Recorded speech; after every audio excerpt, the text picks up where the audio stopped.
Le celebrazioni per i 500 anni del ghetto ebraico sono cominciate in queste ore con il concerto alla Fenice di Venezia, alla presenza dei rappresentanti della comunità ebraica, delle autorità locali e della Presidente della Camera dei Deputati Laura Boldrini, giunta in laguna nel pomeriggio e accompagnata in visita al ghetto dal Presidente degli ebrei veneziani Paolo Gnignati.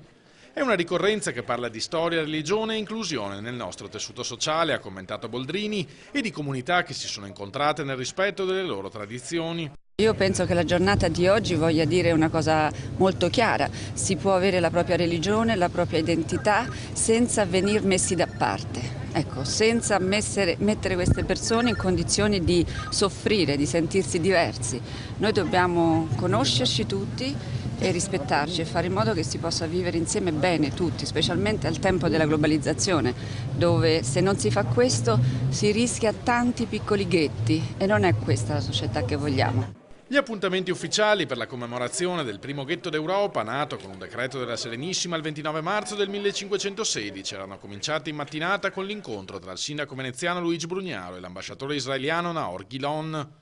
La Regione Veneto, spiega invece il governatore Luca Zaia, è impegnata per una valorizzazione storica e culturale dell'identità ebraica, una comunità sempre ben integrata e legata alla storia della Repubblica Serenissima, in un'epoca nella quale in Spagna, in Germania e in Inghilterra si praticava la persecuzione. Non a caso, ricorda, proprio da Venezia è partita la più grande produzione letteraria ebraica, italiana ed europea, che conta non meno del 50% delle opere.